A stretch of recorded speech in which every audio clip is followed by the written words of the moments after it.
At some point, everyone reaches the same question. How long should I fast? 3 days? 7 days? 3 weeks?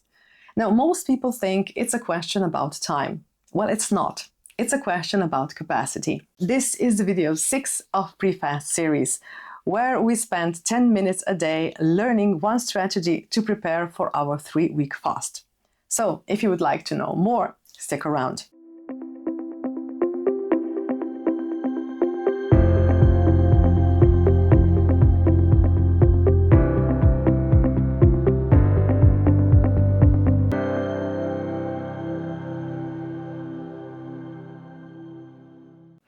Now, one of the biggest mistakes people make is choosing the length of the fast before they understand what the length demands. You need to understand something. Duration isn't a goal, it's a load.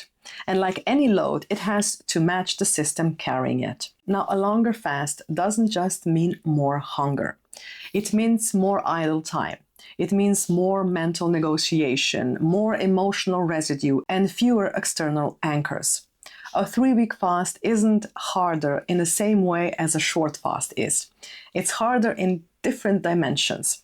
So if you don't account for those dimensions, length becomes a liability. Instead of asking how long should I fast, I want you to evaluate 4 variables. Think of this as a simple matrix, not a test. First, we have medical readiness and fast length.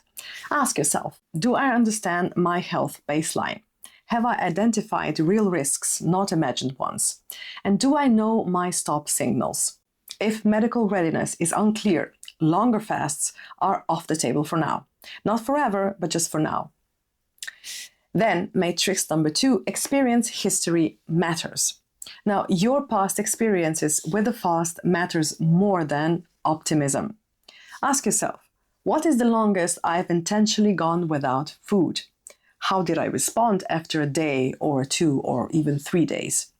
Did I feel calm or did I feel constantly reactive? Past behavior isn't a limit, it's data. Now, longer fasts assume that you've learned from shorter ones. Fasts are rarely about hunger. Now, if you're fasting or will be fasting after the Broy's fasting method, hunger will not even be an issue. But fasts are psychological. And it is where most people miscalculate. Ask yourself, how do I respond to boredom? What happens when there is no structure? Do I negotiate with myself when discomfort appears? A long fast is mostly time without distraction. If idle time overwhelms you, duration amplifies that.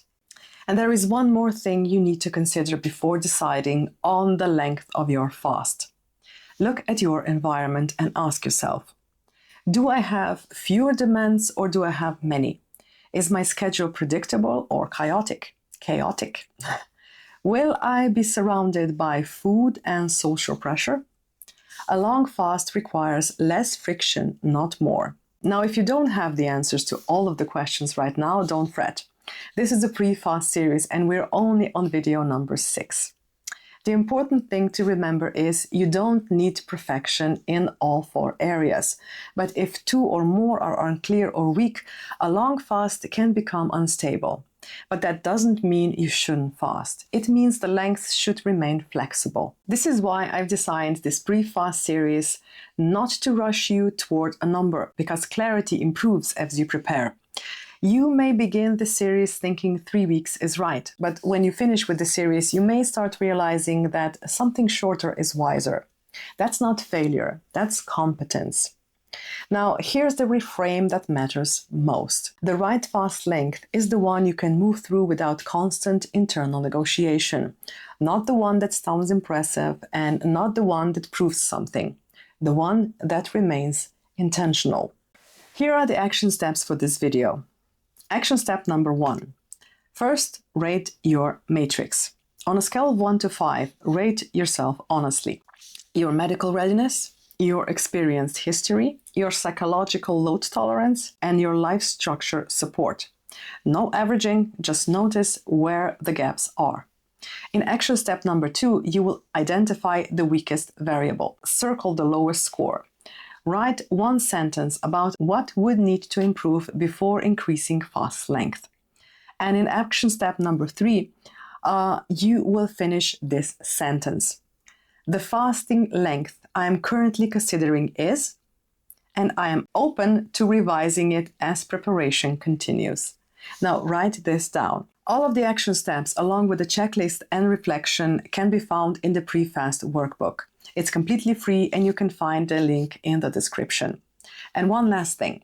If you are serious about fasting and the videos in this series helps you come a little closer to actually deciding to fast, subscribe to the channel so that you can stay with me through the whole pre-fasting series. We are only on video number 6 and there's so much we need to cover.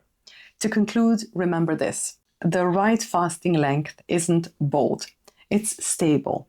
And stability comes from matching ambition to what you are capable of finishing.